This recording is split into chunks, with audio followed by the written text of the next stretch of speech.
Oke, selamat pagi Bapak dosen serta rekan-rekan mahasiswa kelas I dan kelas J.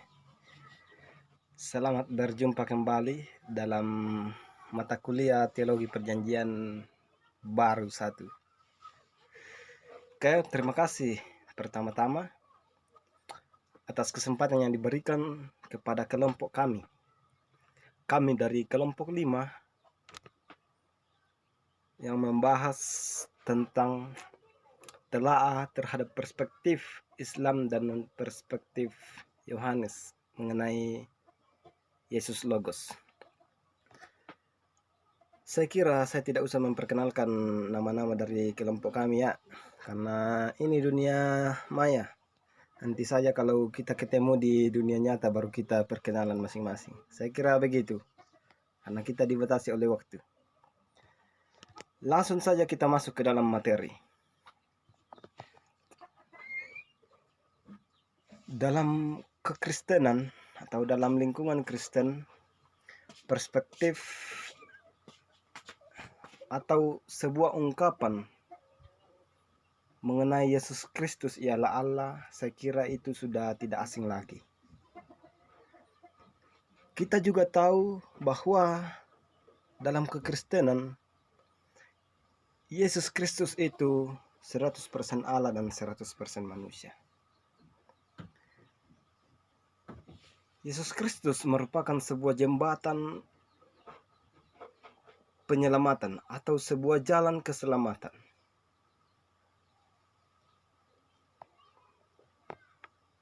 Hubungan antara manusia dengan Allah yang dulunya rusak kemudian diperbaiki kembali oleh Yesus Kristus dengan kematiannya di kayu salib. Doktrin-doktrin ini atau dogma-dogma ini sudah sangat tidak asing dalam kalangan kekristenan. Namun, seiring dengan berjalannya waktu serta berkembangnya teknologi-teknologi, berbagai pikiran serta argumen, dan tidak jarang juga agama baru yang kemudian muncul. Munculnya sebuah agama dengan doktrin-doktrin dan dogma-dogma yang baru membuat begitu banyak pemikiran-pemikiran atau dogma-dogma yang dibangun untuk mempertahankan agama yang dianggap sebagai agama yang paling baik. Salah satunya, dalam kekristenan sendiri muncul suatu doktrin tentang Yesus Logos. Begitu banyak pertanyaan yang seakan-akan menjadi peluru atau menjadi serangan kepada agama Kristen untuk menjelaskan tentang hal ini, yaitu Yesus sebagai Logos. Oleh karena itu, dalam pemaparan atau dalam materi kami saat ini, kami membahas mengenai Yesus Logos yang merupakan telaah terhadap perspektif Yohanes dan perspektif Islam. Terlebih dahulu kita harus paham arti kata logos. Istilah logos murni berasal dari bahasa Yunani. Istilah logos digunakan dalam perjanjian baru untuk menjelaskan tentang pribadi Yesus. Dalam perspektif iman harus diakui bahwa Roh Kuduslah yang membimbing dan memberi ilham kepada para penulis perjanjian baru, khususnya Yohanes. Nah, logos adalah salah satu istilah khusus yang diterjemahkan, yang digunakan dalam Injil Yohanes dan biasa diterjemahkan sebagai firman atau kalam.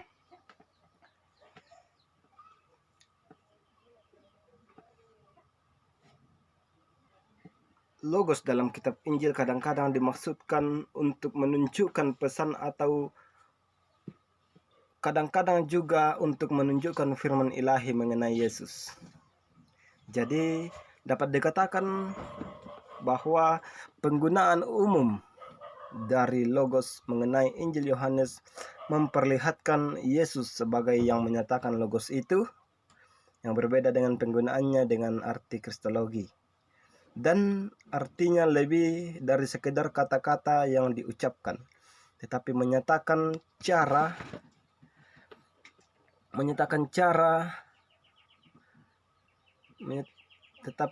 secara tidak langsung tentang perlunya pendengaran dan pengertian.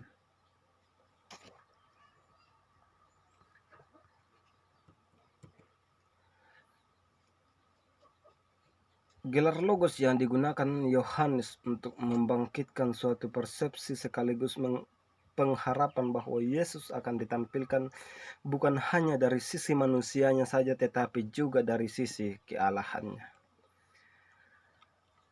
Ada 3 maksud atau makna yang ditekankan oleh penulis kitab Injil Yohanes mengenai hal ini.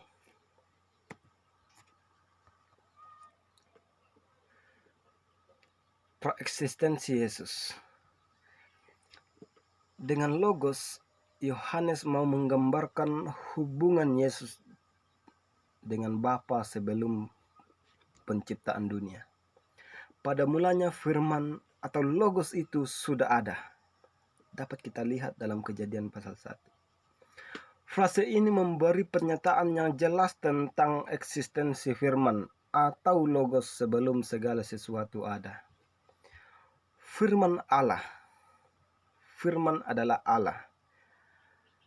Kalimat ini menyatakan sifat keilahian Logos itu, tetapi tidak mengaburkan perbedaan kualitas pribadi firman dengan Allah.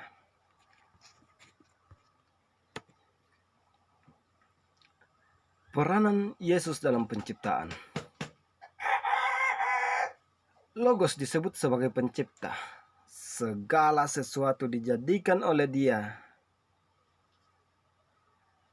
Dalam hal ini tidak dibedakan antara kuasa mencipta yang ada pada Logos dengan kuasa mencipta yang ada pada Allah itu sendiri. Dari pernyataan-pernyataan ayat ini juga menjadi jelas adanya perbedaan atau pemisahan antara Logos dan hasil-hasil ciptaan. Ada 2 kata yang membedakan antara pencipta dan ciptaan, yaitu ada penggunaan kata being atau untuk Logos dan menjadi becoming untuk ciptaan.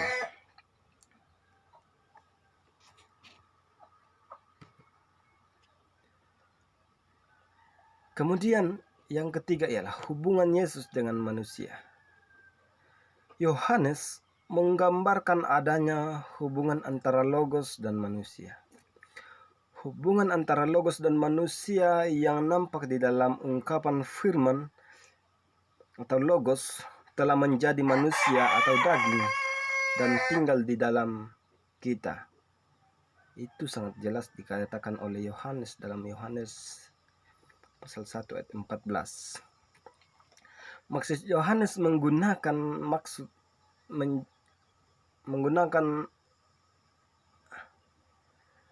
dengan ungkapan menjadi daging, yaitu bahwa Logos menjadi manusia yang utuh melalui sebuah inkarnasi. Tentunya kalau dalam doktrin Kristen atau dogma Kristen ini sudah tidak asing lagi. Di dalam inkarnasi terjadi asimilasi dan komunikasi langsung antara Logos dan manusia itu. Perspektif Islam tentang Logos.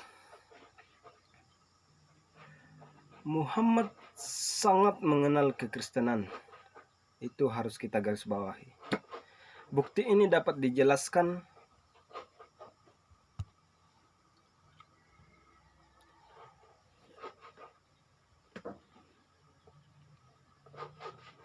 melalui penggambaran Muhammad tentang Nabi Isa sebagai nabi yang luar biasa. Muhammad menyebutnya sebagai rasul dan nabi dan hamba Allah lahir dari seorang anak darah, melakukan mujizat-mujizat, naik ke surga. Namun ia sangat menolak keras Isa sebagai anak Allah dan Isa yang disalibkan itu. Tetapi beberapa teolog mengatakan bahwa titik temu antara kekristenan dan Islam terletak pada Al-Quran dan Yesus, bukan pada perbandingan Nabi Muhammad SAW dan Yesus. Karena bagi kekristenan Yesus adalah kalam Allah atau firman Allah, sementara itu Islam Al-Quran adalah kalam Allah.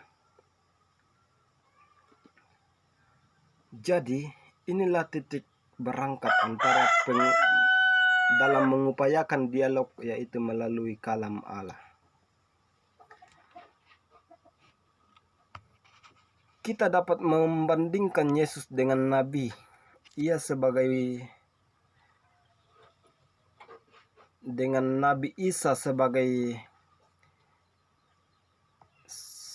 bagi Islam Nabi Isa tidak sederajat dengan Al-Quran. Tetapi Al-Quran mempunyai konsep kalam Allah, the word of God. Al-Quran adalah kalam Allah. Kalam Allah bersifat ilahi dan manusia dapat mendengar serta mengulangnya.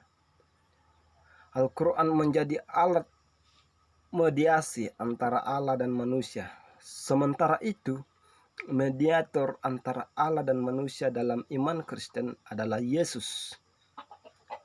Untuk alasan inilah kita bisa menarik sesuatu yang sifatnya paralel antara Yesus dan Al-Quran.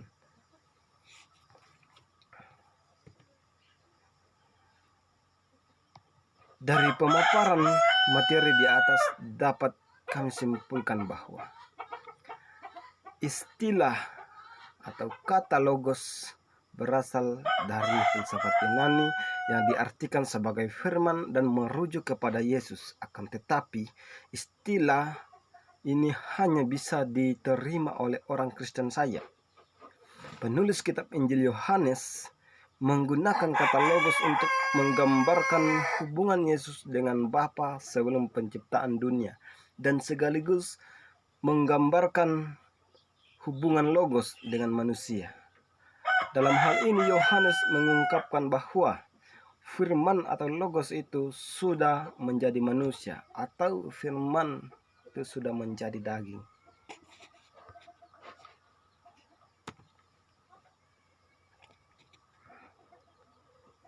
Namun para pengikut Muhammad tidak menerima istilah tersebut.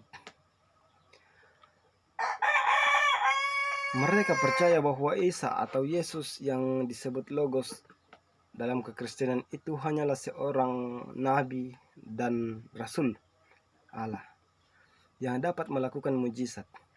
Tetapi mereka tidak percaya bahwa Yesus adalah firman yang menjadi manusia.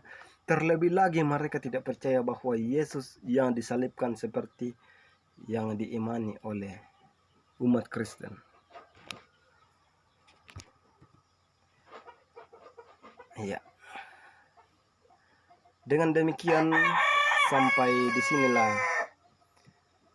kemampuan kami menjelaskan materi ini, yaitu telaah terhadap perspektif Yohanes dan perspektif Islam mengenai Yesus Logos. Sekian dan terima kasih.